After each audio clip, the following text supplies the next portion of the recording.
Watch out, but he just worked you.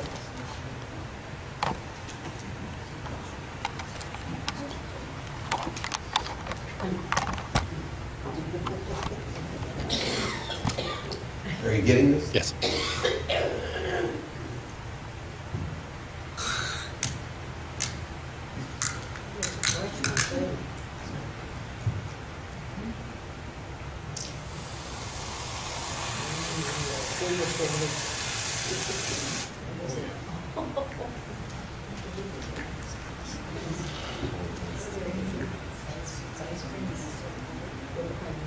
Big Sunday.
Good morning to you all. The Gospel of Mark.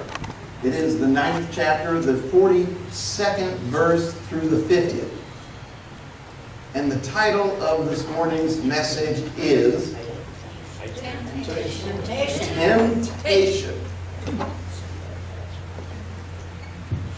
You see, Jesus challenged us to remove the sinful actions, those sinful attitudes that cause us to stumble.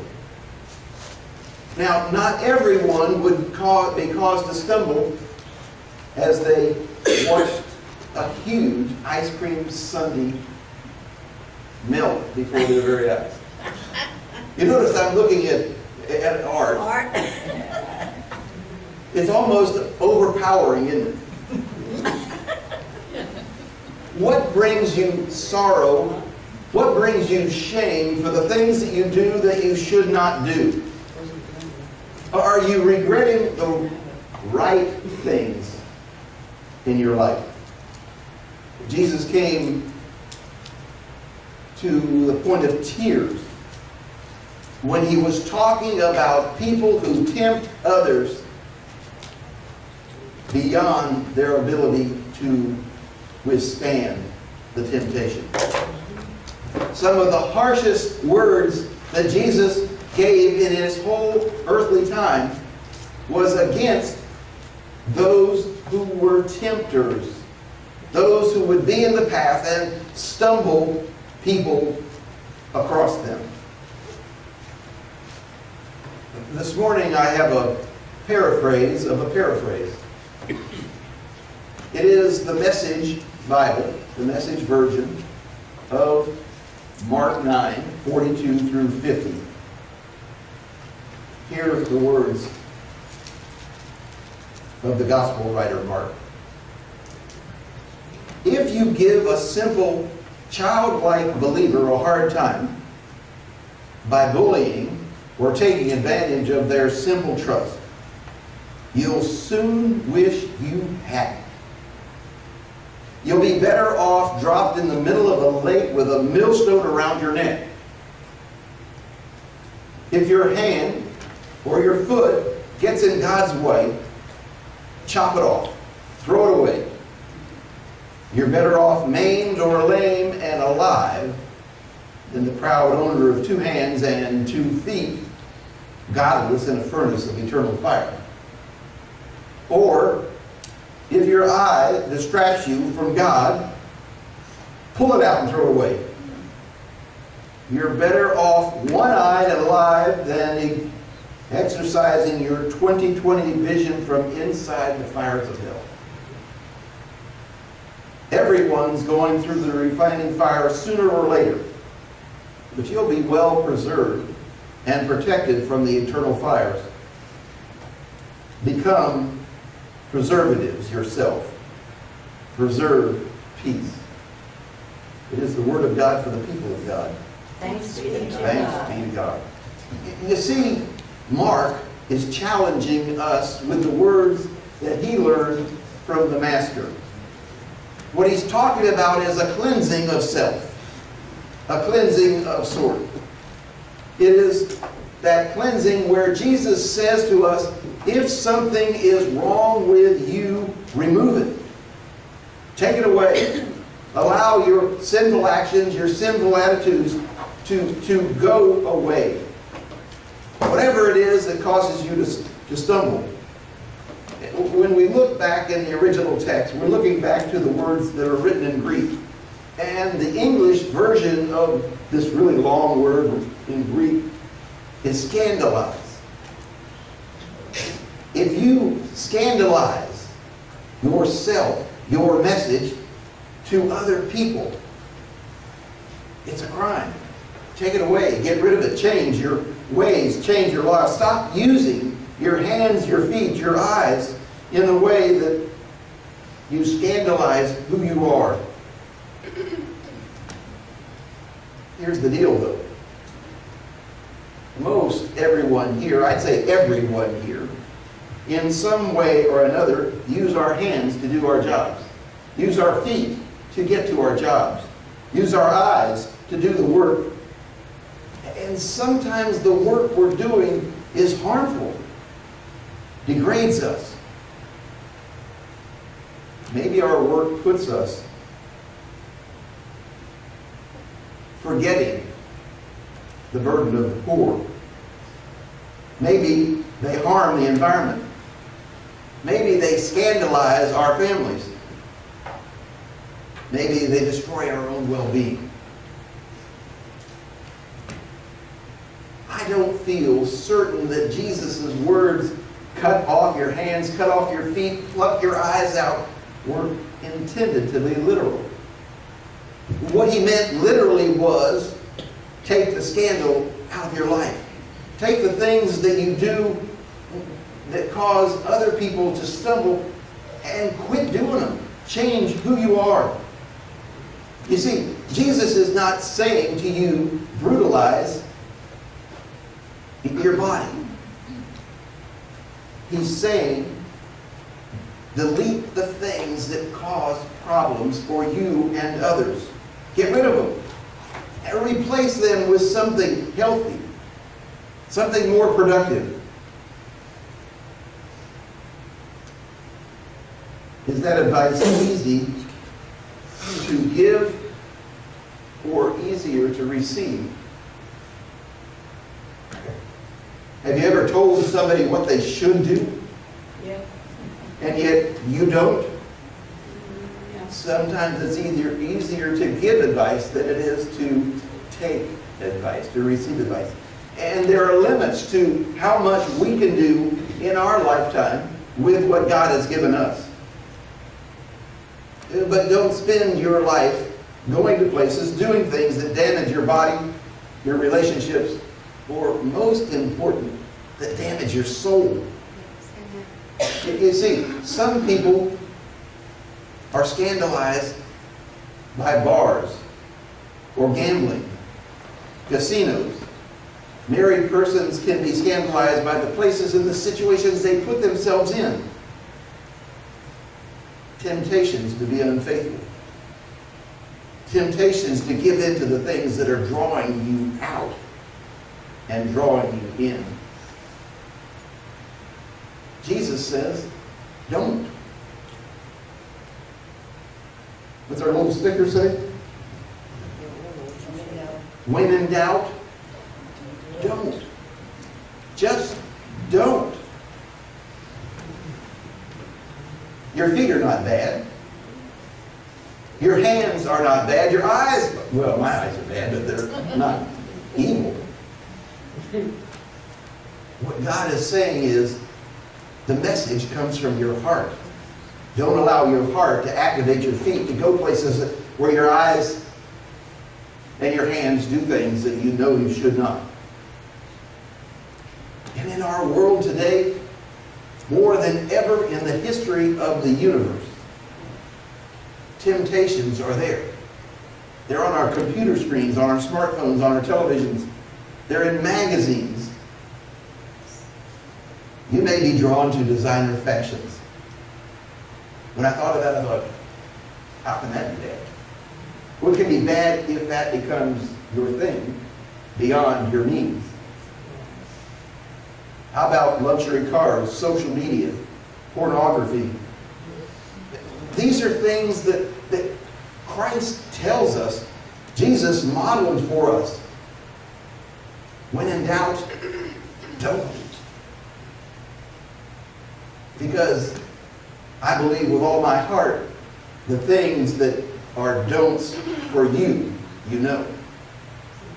The things that are breaking down your willpower. Don't. In all the ways that Jesus lived and preached and taught and healed, Jesus knows it's hard for us to do the cleansing that he's talking about. And no, he's not asking us to destroy our bodies. He's not asking you to pluck your eyes or cut off your hands or feet. He's asking you to work on your heart to make a difference in your life. You're supposed to cut off things that tempt you, not body parts. When I was working through this message and trying to understand what Jesus was telling us through the gospel writer Mark and the removal of limbs, I'm reminded of that movie, 127 Hours. Many of you probably saw it. He was 27 years old. His name was Aaron Ralston. And he found himself trapped in a hiking situation where when he slipped down, his arm got caught in the canyon between the rocks. And he had a couple of burritos and a little bit of chocolate and a tiny bit of water with him. But after hours of struggling, he realized he is not going to get his arm out of the connection between the rock on his side. And he had a little pocket knife. And he severed his own arm to get away. He lost his arm but saved his life. But while he was doing this, he gained the knowledge that he was kept alive for a purpose. By love. Love of others, love of family, love of friends, his dependence on them and them on him. And he started to realize how much God loved him. Amen. And how important it was for him to stay living. Because it's more important for you to share the gospel of Jesus Christ than to die denying it. His statement to other people is, I know that God is love, and it is love that kept me alive, and it's love that got me out and set me free. Cleansing, the thing that Jesus is talking about, the thing that Mark is writing about, is to get rid of the things that are not good. We all know what they are. Don't hang on to those sinful attitudes and actions, because they cause not only other people to stumble, but they cause us to stumble. We have to delete those things from our life. Set them aside. Close the door. Never go back. Just like Aaron, we need to realize that God is love, and love is what keeps us alive. Sometimes we have to go through trauma, tragic situations to really understand that message. Sometimes, just as Aaron Ralston discovered, sometimes we have to make difficult changes in what we do, who we are, where we're going, what we see. Jesus knows these things are not easy. but they're worthwhile. They're what it means to be a disciple of Jesus Christ. In the end of this passage, it talks about being salted with fire. That sounds terribly, terribly painful. But put it into the context of where Jesus was, when he was, and where he was. Because you see, in those days, salt was a preservative. Fire was a preservative. The ancient world had less of the inventions and modern science as we do. And so when he said we must be salted and put against the fire, that was the way that they knew and they understood that would preserve our life. He said to his followers, have salt in yourselves, that you might be at peace with others. Preserve what's good inside, which brings peace from others on the outside. Found a little story, Nadia Weber. She tells this story of a time in her childhood.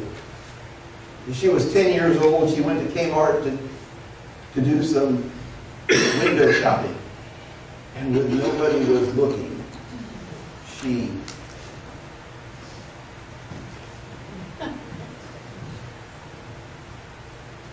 took something.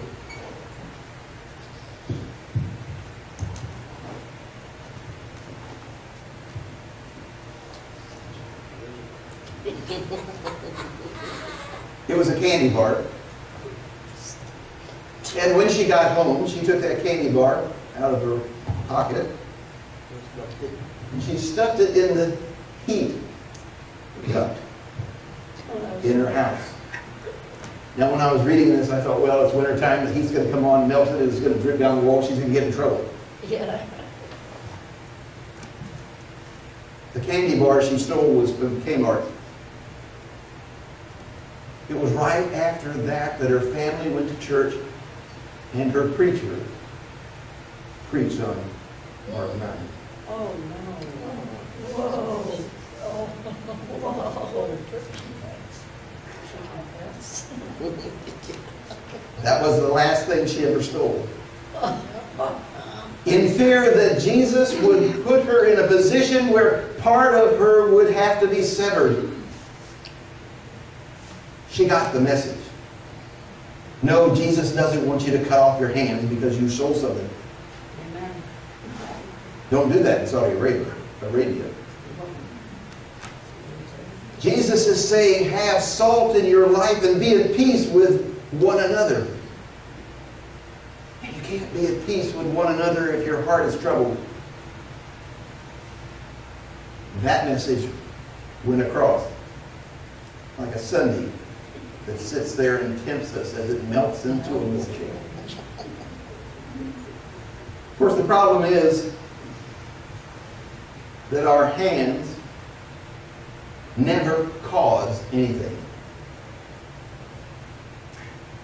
It's not my hands that were the problem. It was my heart. We must stop thinking about the things we want. And when we do, the world is a whole lot easier for us to exist in, to see others and what they have and don't have. If you truly want to feel power of motivation to touch, feel, and see the change that you can produce in the world, that's power. That's love. Understanding that the love we're talking about that motivates all of us is from the One, the Creator, the Son, the Holy Spirit. We have to learn how to turn on this power within us to make a difference in our lives, to make a difference in the world. And a life with the power turned on and tuned in is a life that lives for something, is a life that stands for something, is a life that longs for something, is a life that proclaims something. It is a life that leaves the world a better place with less temptations and less life destruction. When I was in seminary, I learned of a theologian that was one of the major theologians of our time, Jürgen Moltmann. He is one of the world's leading Protestant theologians. I looked it up on the computer. He was born in 1926. Actually, I took my calculator out. In 2016, there may be a little problem in the math on Wikipedia, he was 92. He's still alive. That makes him, according to them, 94. In all of his words, one theme runs throughout all of his writings. Hope for the future is based on the cross and the resurrection of Jesus Christ. That, my friends, that, my sisters and brothers, that is hope for the coming of the kingdom of God. He urges that the greatest mystery of human existence is not the reality of evil or injustice or hatred, but rather the greatest mystery in the universe is human freedom. The freedom that God has given you and I.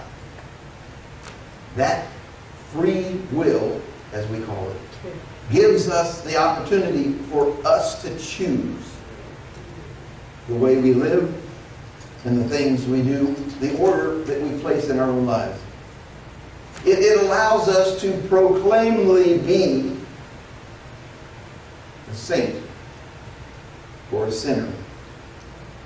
We are free to give our lives to God, or free to crucify Jesus again. Which persuasion is your tempter? All the children say, Amen. Amen.